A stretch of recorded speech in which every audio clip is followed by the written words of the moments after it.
Édition spéciale LVDL, la voix de l'espérance.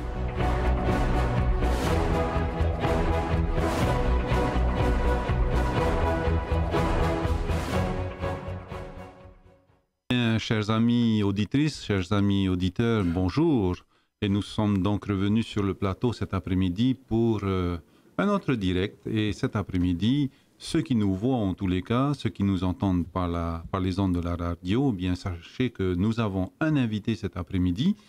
C'est notre pasteur Osea. Et donc, il sera traduit cet après-midi par notre pasteur Gilles Teautea.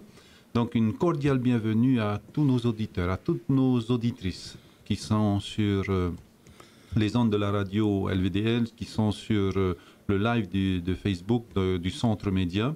Eh bien, que vous puissiez cet après-midi être bénis au travers de cette émission. Et nous allons donc, pour nous qui ne connaissons pas donc pasteur Osea, eh bien, nous allons découvrir qui c'est ce pasteur Osea, que je vais découvrir aussi en même temps que vous. Et donc, que vous soyez à la maison, que vous soyez sur votre lieu de travail, que vous soyez dans vos voitures, ou que vous soyez cet après-midi dans les hôpitaux, dans les centres hospitaliers, les cliniques, les centres paramédicaux, que vous soyez dans les prisons de la Polynésie française, eh bien, recevez donc nos salutations fraternelles depuis donc le Centre Média Adventiste. Eh bien, sans plus tarder, je vais passer la parole à notre pasteur Gilles, pasteur Gilot. Donc, comment vas-tu cet après-midi, pasteur? Maitei, hein?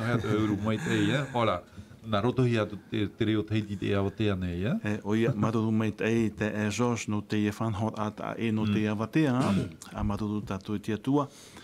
Au hina aro atoa a maruru te mowhea e whaat o mai nei tatou, te menei. O tau e noho nei lo tau mo wahai, a wharea nei, a yorana pa i tō tatou whare reif ahut a. I roto i te te menei, na roto i te mu rawe api, na roto i te rewa. Ta tatou hoa i a radio te reo o te aturit ahina ro nei au e aro whatui o tau. E tēnu atu o tau i ni ohoi o tau mo whaut oa nei, yorana. E meit e tatou i te nea wate hare maru, hare papu. O ia mau te George, manhini ta ta tatou i te awatea, te menei, e veho tatou nana e horo o mai tono i oa, e whati ati ari mai o weira ona, ere?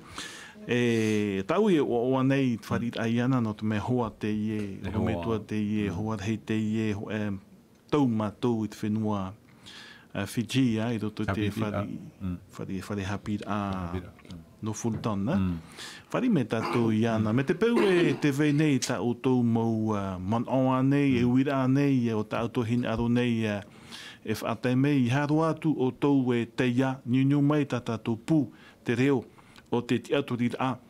Ta tatou numera niu, maha ahuru maiva, maha ahuru ma pē ahuru maiva, e ono ahuru. Me te peu e te vei nei ti te mauir au pāta o tau e hin aro nei e ui.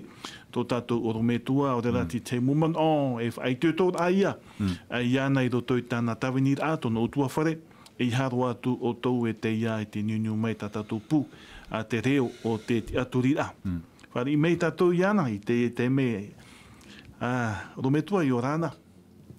I orana Gilles. Yorana George. Yorana pastor Ventura. Hina roto nei au e whaite tō tātou mau hoa nei, mau ata nei whaat o mai te whanhora. E nā roto tō tātou oro me tua, nā roto i tō tātou reo, ere, no te mea. Me whahihia. Me whahihia. Veho o i ana, nā roto i tō tātou reo, te reo te heti whaate mai tono mono, ere. Tara, oro me tua.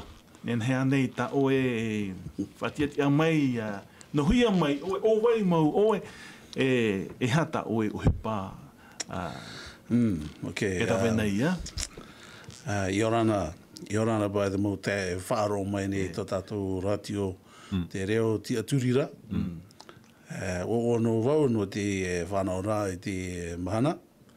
Ia hare mai wau. No te ohipa tā te te whanau rā no tātou i te mahana. ia wharere I tātou nā roto I te huru mi te no roroto a mai wau taata aitutaki rā wau awha manihiki mauke whanau I au wau I te matahiti hoi 1961 Hoi tau tini. hoi tau tini I wahanere e ono huru maho. huru mahoi nā oto I imi mai e whea tō matahiti A numera mai, Oi. tau ohipa orometua wau Hara wau te api rā I Fulton. Hoi ahuru mā ono tau mataiti, amata e wau te apira. Mea apiro, Huru maono matahiti. ahuru mā ono. Wai te me mana o wau mea apiro. Nine pa ani pa wau I hare piti ahuru mā pae mataiti. Wa paari mai pa I te manao, wherurira. Te au I te oe hamatar a mai I te tua tapapa propa I tātou teology, te parana te atua, huru maono matahiti to oe. Tamatar a mai. Ahuru mā ono. Me apiro, apiro. Ai te paari roa te manao. Te rara te wherurira, te wherurira, te manao I te rātou. Ai te maoro hoi mai e tu. So ani mai te professor Iau I Fulton, nene hoi whaho I te high school. High school. E pato I lise, Paro iana aita, aite nā roa hoi te whaia te high school, no te mea ai te maoro hoi mai e tu. Tia turi roa wau te rā teime, te rā tau ai te maoro hoi mai e tu. Oa ia te professor I taua taura. Professor Tata Fiche. Efficient. Tata Fiche, samu ratu levu tōna I o. Te waira te professor te theology ko Lyle Heiss. O ita noa lena mai te rā tātou William Terry Tanoa. O mātou rātou I ana. Mea api ro te rā auru mā ono.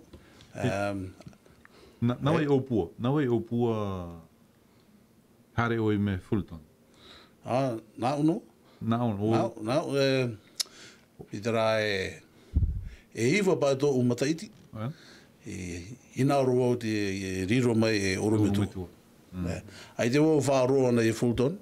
Te wau I te nā whea te riro rā mai orometua. Whāroa no te sermon, te ao rā te tei tāta orometua paari, ruo. Ina oro I riro mai wau e orometua. Ria to e whāroa atu ira. Te reira. Horoi. So, hāmatawa hoti tāu api rā te mataiti wau ahuru mā hoi, 81. Hāmatātura wau 82. Wau ahuru mā piti. Me reira taimai tia mahana. E whemataiti rā. Me rūra heia.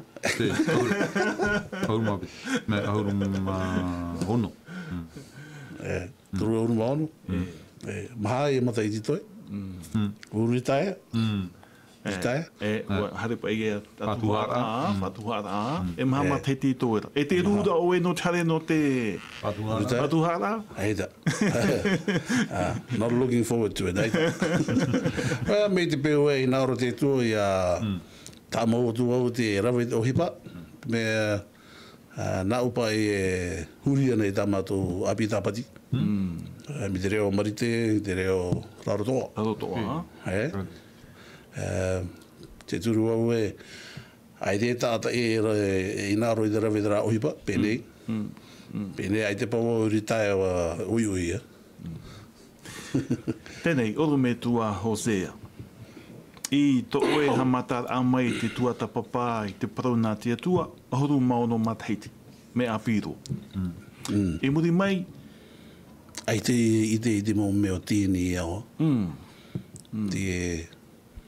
inu te alcohol, ai te o rawedra, tā mō peu. Tēnei, mea nene pai inu tātou tera mea nā mua rawedra mō peu toi mana. I te pā tātou i te nā whē, te tauturura i te prā, mō whē taurearea, me o rātou i te whiwhi o te ora rā. Te ora mana mana o mai te idra te ora wo hapa o e tinaro o te mowhai api a nen he pai tātou e paromite e churua te aburo ba di mana e muri mai wharere tura o e to hoa o John e hate matheti e piti matai di muri mai whai pepu o ta o heine no raro uruma maha no raro toa tōnei o June. June puna. Tōnei o ia. Tāna ohipa Apira Tamari, teacher. Oto me tu hapi Tamari, ha? Ohipa pa ia tau hene. Yep. E fitu a mau Tamari. Hitu. E ara hita la, ha? Te numera tara o te tua. Complete pa.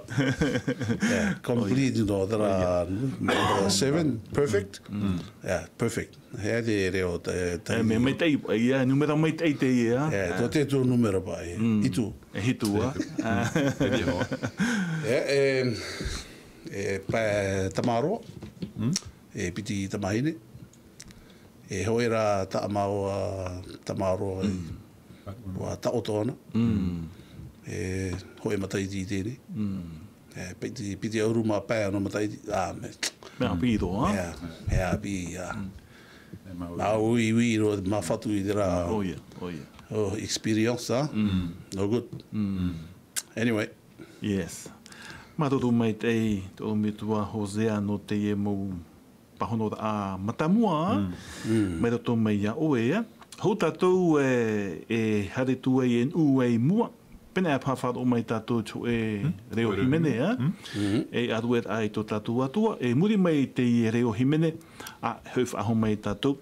Wharif aho mai tātou tō tātou manhini o me tua Hosea.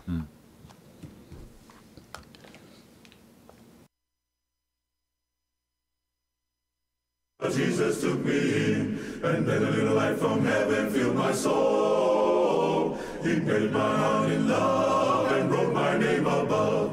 And just a little talk with Jesus makes it right, alright. Now let us have a little talk with Jesus. Let us tell him about our trials. He will hear our faintest cry. He will answer by and by. You feel the prayer will turn in, and you know a little fire is burning. You will find a little talk with Jesus makes it right, alright. I may have doubts and fears, my eyes be filled with tears, but Jesus is a friend who watches day and night. I go to him in prayer, he knows my every care, and just a little talk with Jesus makes it right, alright. Now let us have a little talk with Jesus. Let us tell him all about our trials. He will hear our faintest cry, he will answer by and by. You feel a little prayer will turn in, and you know a little fire is burning. You will find a little talk with Jesus makes it right, alright. Now let us have a little talk with my Jesus. Tell him all about our trial. He will hear our faintest cry. He will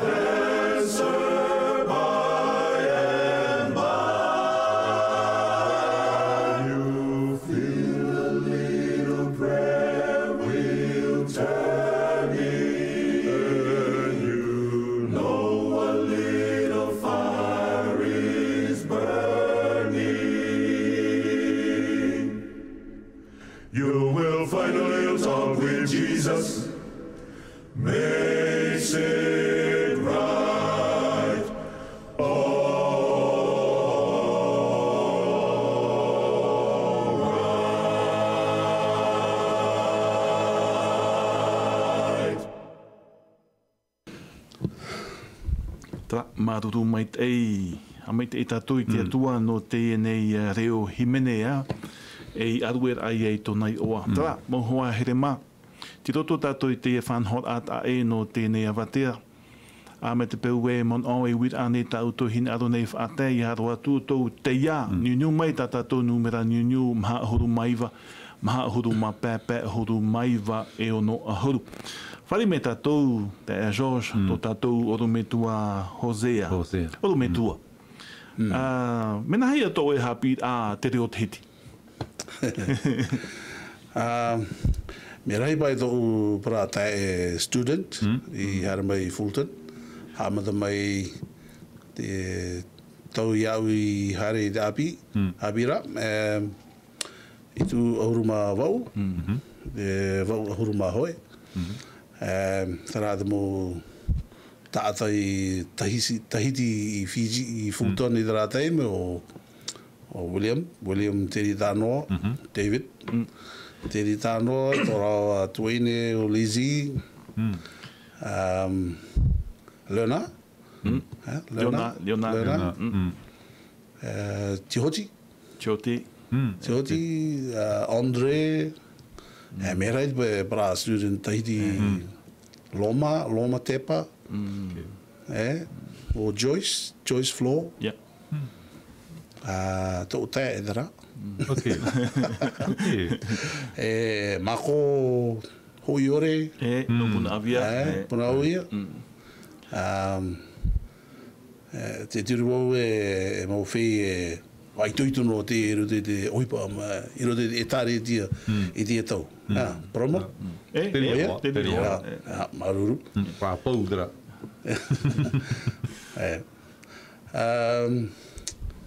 E te tau I hoi whāho I vau I Fulton. No te teacher. Hapi. Hapi. E oro me tua hapi. Hapi oro me tua, Te whārere vau te mau tāta mi a Gilles, Pastor Gilles. Ia oe vai. Vai tano na tau me a pronounce I toi I oa. Anyway, we know you as Gilles. Gilles. E tau e waine ona atoa te tai mea student I tau I reira. Maire, Pastor Kolomani, Te Amo, Rogasia, mo student dia nau I... Mo pra aito na e dara. Tulu te mo student. Tulu te mo whea. Mea mo whea, mea maitai ro rato I te apira. Mea maitai ro. Nā ia... Whai te tuau e hoe mea Amo? Amo. Okay, story Story. Where hoe mana. Wa pi mai te tae no Hei basta.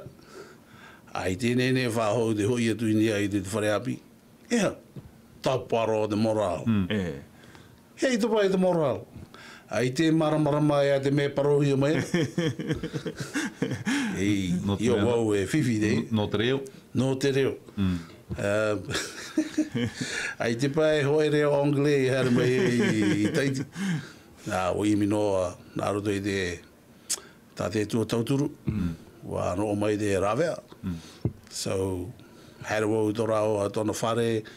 Hapi whāho I roto te reo tahiti. Me wai iti o tau reo tahiti. I roa mai. Timata rao wau te hapi rao pai o pasa te amo e a te me parparu ia reo te whareapi. Nā rere I te hera marura te build-up pai te reo English. Te wai atoa ara tau wahine. Rawe ona I te tai class. Hapi ra I te pra student tahise o tō pai. I te reo popo a reo maritea. O rira te rere te tauturu mai o tō. Te turi wau, I believe. E promoteria. So nā reo tau mea reo tahiti I no o mai. Ai te pai, ai te papu roa. Nā roa e I hao pai nā reo te reo tahiti ai. Te pai... Te tapati harmene. Tia tapa tia hara mai. Aere o E tamata pai Oi dara whinu oi. Mōrea. Mōrea. Tamata i. Ore a tautu i te tata. Hei, oro me tua Hosea. E ha te tumu o e te mei i Tahiti nei. E ha mau te whā. A maururu. Mea maururu o te tau i nauru o te hara mai i Tahiti. Long time. Been wanting to ke hara mai o i Tahiti. Nauru o wharere i whaho tō mau tae. Tae ai. Wharora wau e ua mai tō hoa i Pastor Colombani. Te roto ana i te whare mai. I mea taino o i ana. No te mea maurora tāna hania rā mai au. Ea haere mai pau i Tahiti. E naora ana o whauta o bia. I tira i tamo te tau i tara mō teime. So wharora wau e te roto ni whare mai. Niu mai ta o wai nei au. Te i aitutaki pa wau. Rawera wau te hapira, workshop. I naora ana e haere mai wau e wharere e Pastor Colombani i roto i te whare mai. O te mea ai te papu e mi te ati huru ai te wau e naora te hoi mai te haere mai Tahiti me te pēu e wapohe ona. So, okay. Ta maa whanau rāte, okay. Ta ua hine pa. Haere o i Tahiti. So te ia wau, haere mai o wharere i ana, o te whare mai. Tai mau o te whare mai, ta u ohipa mata mo i rawe wau, whatainu i e pastor. Te parau i roto i te ia topo pai. Pene pai. Mene ia mi te pēu e mai i te tāta. Ia mani pai i te pra tiai. Haere mai. Pure whatainu. I reira i te mai wau te huru pai o tātou te mana itu. Tō tātou mana o pai no te ohipa e whatainu. Oia ia e te pra mero i rarotoa. E whatainu tātou te tāta me te pēu e aita e rawea e tā te taote. Te haere no atura te tāta i te pohera. Nene e whatainu. E ai te rere i te mea mau, e te rere te parotia. O te whatainu tōna, what's purpose? Te wha. The reason why we whatainu, te tumu o te whatainu ei, i ora pai te mai.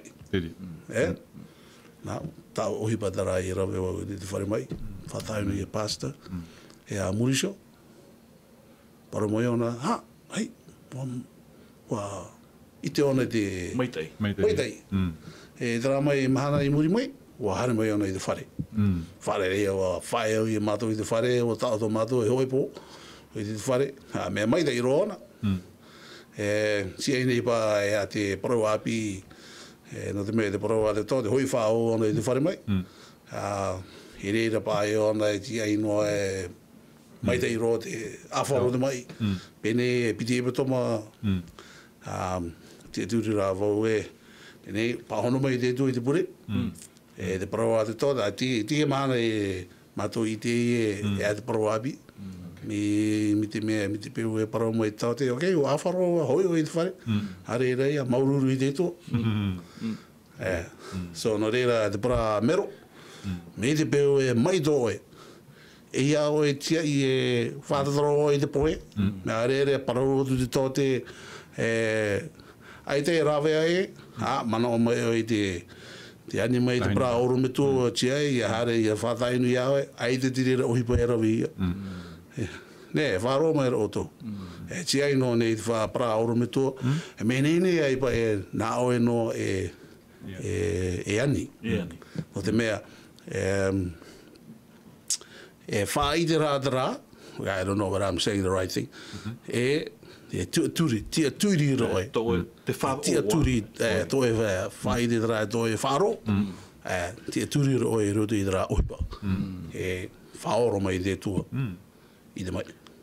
But then, te weira te tei mau teime, ai te tu e whaoro mai te mai. Ere rā tara e riro e whiwhi no tātou. Hamano ne o tātou te mai. Piri e tawatini pāpure. Ai te pāhono i mai tātou pure. Pāhono. Nei e māramarama pai tātou e te waira tō te tū anoano. E a tupunu ona i tōna anoano. E whari pai tātou i te rire.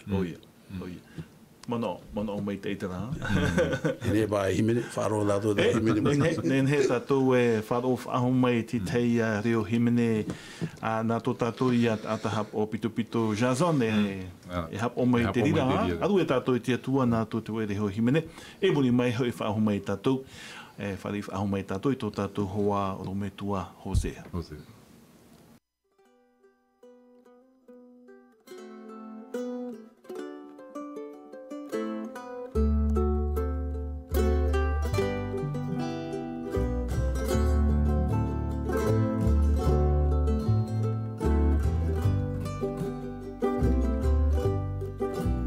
At the close of the day, when you kneel to pray, will you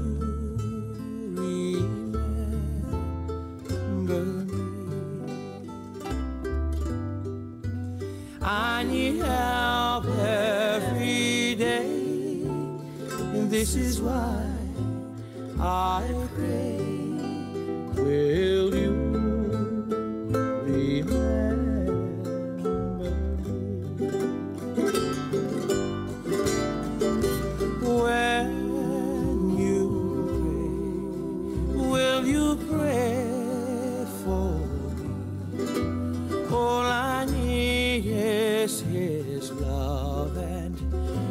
care,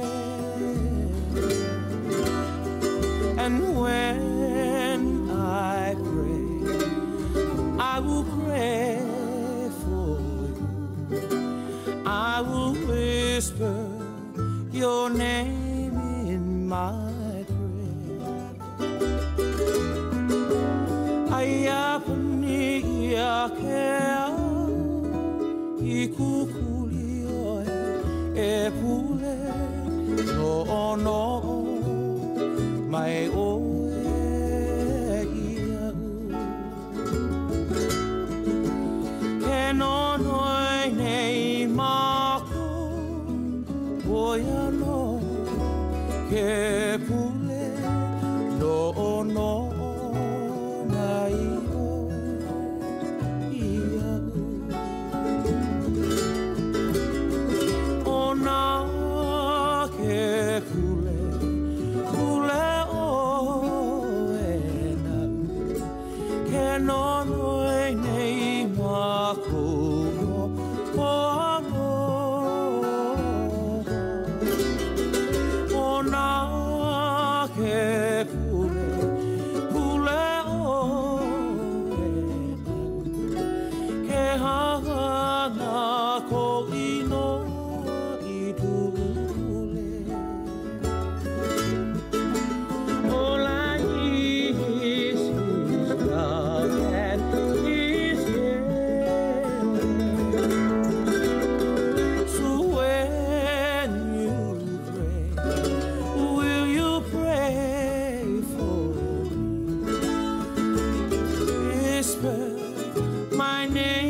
Eh bien voilà, chers amis, nous sommes revenus sur le plateau de la radio La Voix de l'Espérance et nous avons depuis donc 1h30 cet après-midi notre invité qui s'appelle donc Pasteur Hosea.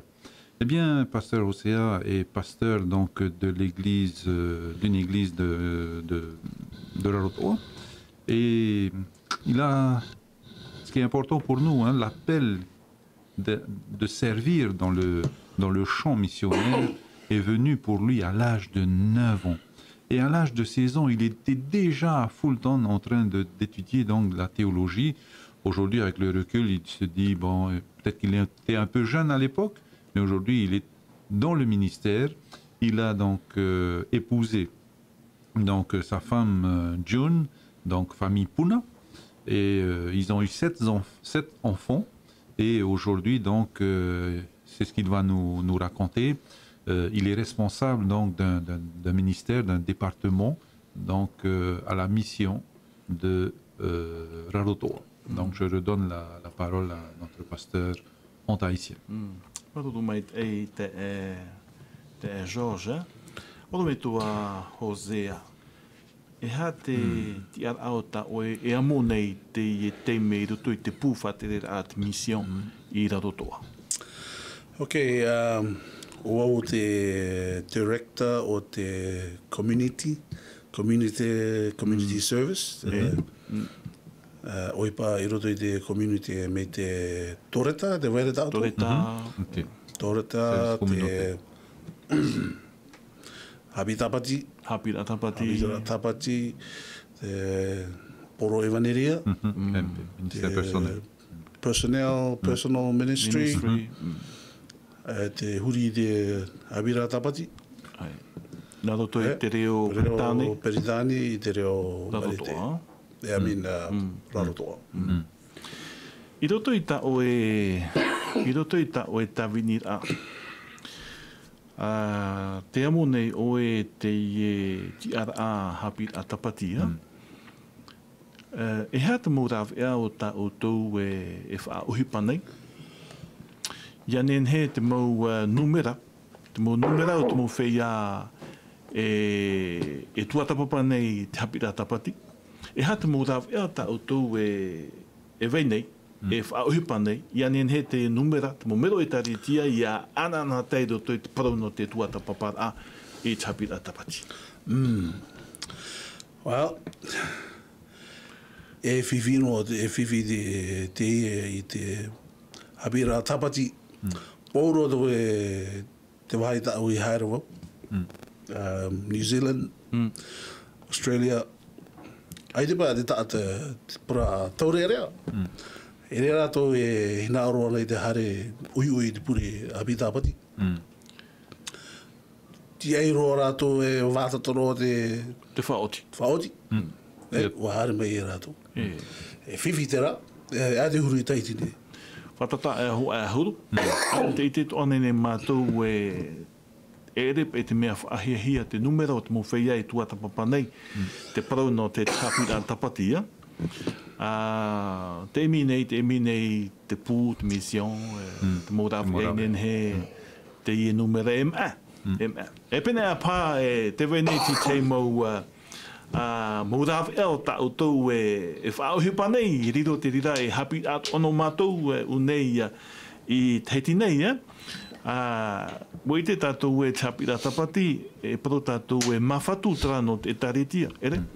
Te ia ne pat e taritia, I roto I te neo, te wei nei tapira tapati. Ia hion e tātou te mo e taritia e atu, ai tata tātou hapira tapati. E mana o vau e tātou te taritia mhana hitu. Whanau hei, tō tātou. Whanau hei pe tō tātou no te tuatapapa ai te prauna te tua. Nā roto pe tapira tapati. Oia. Te tātou program. Program. Tā tātou program. Whanhora te abi tapati. O te mea fofa aroa te. Te mou program atoa. Habira tapati te mea fofa aroa atu te. Te abi tapati ono tu e tō tātou maramarama no te parau a te tua, te ano no te tua, te whanora te tua no te tau I mua. Manau vau te whiwhi I te hiara, I hanoa rā, unei, I te heti nei, manau vau e whiwhi te I te hiara I roto I te tariti, I roto I te nei au. te parau pa ia no chapi atapati. Ai te topa i te ata ana nā tēra no chapi no te hapi chapi atapati. No rātou iso. Te hiara hua tura te mowhea api te numera o te mowhea api tua tapapa nei re tua te mea ahia. No rira, te arue nei tātou i tia tua, no te mea te vene tātou radio, pauru o te mohana, te vene chapira tapati, mei te hora ahuru, te arua tu te hora ahuru maho te whātupu nei, te pū o te reo, te aturira, chapira tapati, ienen he te atua ai whanau. A teia rawea, a teia rawea, tā rā, i hapa i tātou e whae no i rira, imiti te mō rawea, atu i anen he te atai tua tapapai te parauna te atua. Iana nā tā mai, ja? Oia. Te hoi rawea tau i whae te ana wau i tau Manao i te pra te u pu api tapati pai. Mea nene pai rawe rato hoi paro te rā talent time. Tau te rā no te tareni. Kia whaoi pai te tareni te pra taurearea, pra tamari me te whora iwa. Hamata pai tamatu api tapati te awhana te whora iwa, 9:30. Me te o whora iwa, haere noa i te hapas, whora iwa. Tau no te whaoi pai te para tareni a te tamari taurearea, himene, whatai i te pū. Te wei tūra, te teimo. Me te pēu te tūri wau me rawe tātou i te rā tau. Hina ropa i te pra taurere i a taimai rātou i a whaohi pa i te rā tareni nā rātou. I roto i a rātou. Tā tia tua i horo half an hour. Pepe i tapati, ia? Pepe i tapati. Hareme i e rātou. Hamata tūra te api tapati ua Ua heirua, ua taimai rātou. A te ia pa i ti te rawea. Toturu ai e tātou mō whai api, te whaohi par ai e te mō tareni. I roto i a rātou tā te tei. A whahora tā auto e what anei, paurua te mō tapati pepei, a whahora tā auto e what anei no rātou.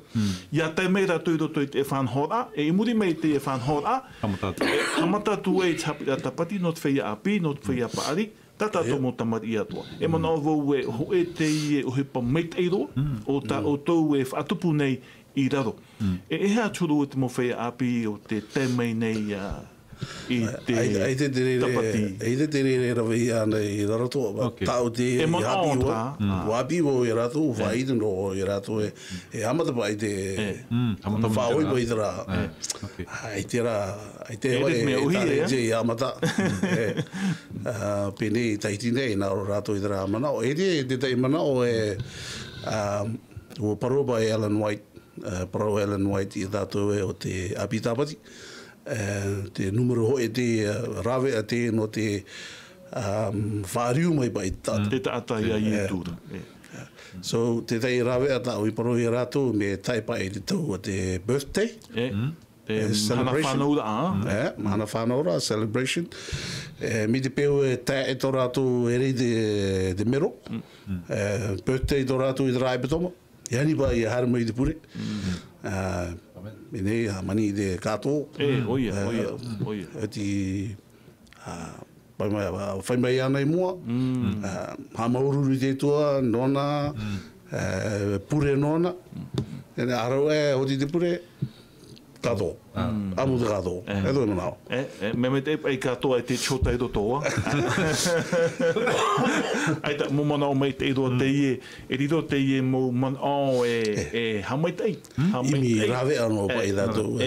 Hamai tei te ora au e taritia. Oro me tua Hosea te ie tapati hare mai nei. Nā mua roara. e wharere tātou I roto I te whanhot a topat amhana, te I Vespers, te I Vendredi po. E tra mo hoa here mā, e tupu ia tātou topat amhana te I Vendredi po, e amuit o mai a to tātou o me tua Hosea, I roto pu ia tātou e nā te propa e tātou e ex-fultonia, nā tātou e rawe mai tātou tātou topat amhana no te I hepetoma, te I Vendredi po. Amuit o mai Hosea, e pene a pā e himene mai ona ti te himene.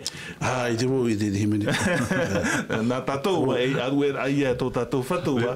Ona e te rarotoa I te himene. Whaoro mai bai.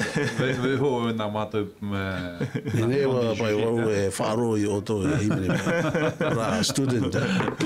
E muri mai, te I e tapati pepau, e te retu o e moorea. Moorea. E te hi e tariti awharetu. I te wo I te. Mana wau awharetu pa. Tra, tumu whaia no moorea, me te peu te I e te parau whaara, me te pehuinaro o tau e whaat o tō tātou o me tua Hosea, a tapapa tu mana wau I te tariti ano awharetu anei, a te I e tapati. Nā tō tātou ia te o me tua Hosea e poro horo a mai te maa warua no tātou te I e tapati. Tra, ki te mana hopea o me tua Hosea?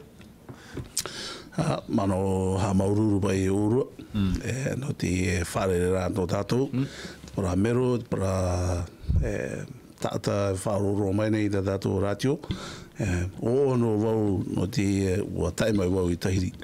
Me tau I parau, it's been a long time waiting. Maoro I tēnei. Maororo tau inaro rā. Tia e rā I dia mahana I tupu te manao. So I'm very happy to be here in Tahiti. Mea rahiro di Vinua, big island. Me nei nei roa rarotoa. Hione rā wau mea mai te I tā auto ohipa I o nei, tā auto ratio, television. Mai te I tā auto I rāra mātou tā mātou media, I haruma I tā auto rawea no te porora I te waniria. Mea te turi wau ai te pa e noa I te pra oromito I te hare I te utua whare, pauro te utua whare I Tahiti nei, nā te ratio noa e a whai I te evaneria muri ore a te tua. No te mea, wa te turi tātou, o whātataro o te tuatau, whātataro o te tau. E hoi mai e tō tātou whaora. Nene e whiu, e hio e paro tātou, e whiu tātou I te orara o te ene au. Tō tātou ai a mau pai, tarai I te rai, tō tātou oire, oire mau, e te orara mau, tarai e riutare mā. Api. Maururu. Mā tōru mai tōru me tua Hosea no te mumano of ai tutoa. Tra, mo hoa here mā, ua hope ino roa tā tātou whanhot a no te nea watea. Tā tātou manhene tōru me tua Hosea. O tau e hamaruru, o tāmatou hamaruru mai te nei, no tōna tēr a mai unei roto pui te e pū, te reo o te atu te ano te whai te aia e te mumon, au me roto mai ana, me roto mai to hipa te atu e tupu nei, e te whenua Cook Island, e tēnua atu tōna mumon au no te whai te tō ia tātou te mau maohi, e ora nei ni hoi te tino te e whenua no Porinetia. Tra, maruru mai te ei tōru me tua Hosea, ia mai te ei tō oe whaiar ai unei te heti nei, e te oa nei au me te peu te whaat o mai neo June, anen het o tātou prau e Yorana June, me te peu te whatehi o mai na oe te ie whanhora Yorana I tō tāua wharere tō hine June. Voilà. Quelques mots, Georges, avant de terminer. Merci donc beaucoup à notre pasteur Hosea. J'ai beaucoup entendu parler Hosea. Il va venir, il va arriver. Ben voilà, il est arrivé en chair et en os. Et donc, merci Seigneur de l'avoir accompagné jusqu'ici en Polynésie française et jusque dans le studio la radio La Voix de l'Espérance. Eh bien, cet après-midi, nous voulons vous remercier, vous les auditeurs, auditrices de la radio, fidèles bien sûr, et vous aussi qui nous suivez sur Facebook. Vous êtes quelques-uns à nous suivre sur Facebook, donc merci beaucoup à vous pour votre fidélité et que le Seigneur donc nous bénisse en ce bel après-midi. Ne nous quittez pas, nous allons fermer donc cette édition spéciale et nous allons nous revoir très bientôt. Eh bien, au revoir tout le monde et à très bientôt. Ciao, ciao.